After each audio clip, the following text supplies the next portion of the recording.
Hello అందరికి పవన్ కళ్యాణ్ మీద Ramya and దివ్యల Madhuri గారు మాట్లాడిన మాటలు ఎంతమందికి బాధ అనిపించో కింద కామెంట్ చేయండి. వాళ్ళిద్దరు కమ్యూనికేషన్ చాలా వరస్ట్ అనమాట. పెద్ద పెద్ద స్టేట్మెంట్సే పాస్ చేశారు. అంతేకాకుండా మాధురి అండ్ పవన్ కళ్యాణ్ మధ్య జరిగిన గొడవ గురించి కూడా ఈ వీడియోలో మాట్లాడుకుందాం. దానికంటే ముందు వీడియోని లైక్ చేయండి. మీ ఒక చిన్న లైక్ నాకు చాలా పెద్ద సపోర్ట్ని ఇస్తుంది అనమాట. సో లైక్ చేసి వీడియోని అయితే స్టార్ట్ చేద్దాం. సో విషయానికి వస్తే ఫస్ట్ రమ్య మోక్ష అండ్ మాధురి గారు ఒక దగ్గర కూర్చొని ఉన్నారు. కూర్చొని ఉండగానే రమ్య మోక్ష ఏమంటదంటే, నేను శ్రీజ బెలూన్ కట్ చేసిన నుండి పవన్ కళ్యాణ్ నా వైపే చూడట్లేదు, కనీసం నాతో మాట్లాడట్లేదు అని చెప్పుద్ది. వెంటనే దివ్యల మాధురి గారు ఏమంటారు తెలుసా, అమ్మాయిల పిచ్చోడు అంటది. అమ్మాయిల పిచ్చోడు అయితే మరి మీరిద్దరూ అమ్మాయిలే కదా, మీరు వచ్చిన తర్వాత నీ దగ్గరకు వచ్చి మాట్లాడి పులిహోర కలపొచ్చు కదా, పిచ్చోడు అయితే ఎందుకు కలపలేదు? అది పెద్ద స్టేట్మెంట్, అమ్మాయిలు పిచ్చోడు అనేది. ఎందుకంటే తనూజ తనకి ర్యాపో ఉంది, వాళ్ళిద్దరికి గుడ్ బాండింగ్ ఉంది కాబట్టి వాళ్ళిద్దరు అలా వెళ్తున్నారు. తనూజ లేని ప్రాబ్లం మీకు ఎందుకు వచ్చింది? వెంటనే రమ్య మోక్ష ఏమంటదంటే, తనూజ తను బిహేవ్ చేసే విధానం, తన్ని ఇలా పామడం రుద్దడం లాంటివి నాకు చాలా చిరాకు, చాలా వరస్ట్ బిహేవియర్ అనిపించింది. నాకు గాని అలా చేసుంటే నేను పగలగొట్టేవాడిని, చెంప పగలగొట్టేవాడిని, కిందకేసి తొక్కేవాడిని అని చెప్తుంది.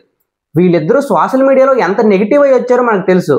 అవి మాట్లాడకూడదు ఇప్పుడు నేను, కానీ వాళ్ళిద్దరికి ఉన్న నెగిటివిటీకి వాళ్ళ ఒక ప్లాట్ఫామ్లో చేసే పని గురించి మీరు స్టేట్మెంట్లు పాస్ చేయడం ఎంతవరకు కరెక్ట్?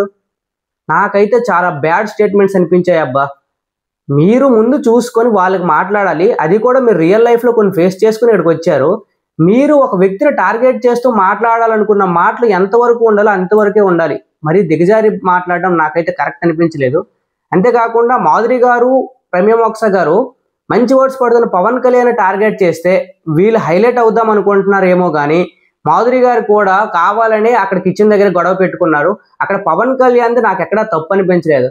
ఫస్ట్ ఇటు కూర్చొని మాట్లాడదామంటే కూర్చోపోతే మాట్లాడలేవా అని ఒక సర్కాజంగా మాట్లాడారు.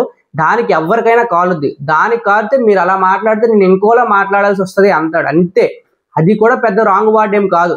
ఇంకోలా మాట్లాడాల్సి వస్తుంది అంటే అప్పుడు వెలగలేదు ఆమెకి. ఒక 5 minutes 10 minutes తర్వాత వెలిగి దాన్ని పెద్ద ఇష్యూగా క్రియేట్ చేసేసి లాస్ట్కి ఏడ్ చేశారు. అందులో తప్పేముంది? మీరు ఏదో ఒకటి రాంగ్గా ఒక మీ వాయిస్ అనేది ఒక డామినేటింగ్గా ఒక డిఫరెంట్ వేలో పారేసుకుంటారు. అవతల వాళ్ళు రియాక్ట్ అవ్వరా? అందరికీ సాఫ్ట్గా ఉండదు కదా. మీరు వాయిస్ రైజ్ చేస్తే అవతల వాళ్ళకి కూడా చిరాకు వస్తే అవతల వాళ్ళు రైజ్ చేస్తారు. ముందు మనం అనకుండా ఉండాలి, తర్వాత అవతల వాళ్ళు అంటారో లేదు తర్వాత చూడాలి. సో మనకి ఇష్టం వచ్చినట్టు అనేసి అవతల వాళ్ళ మీద పడిపోదామంటే అవ్వదు. సో నాకు వీళ్ళిద్దరూ చేసిన వర్డ్స్ అయితే చాలా రాంగ్ అనిపించాయి. మీకేమనిపించిందో కింద కామెంట్ చేయండి. Thank you so much.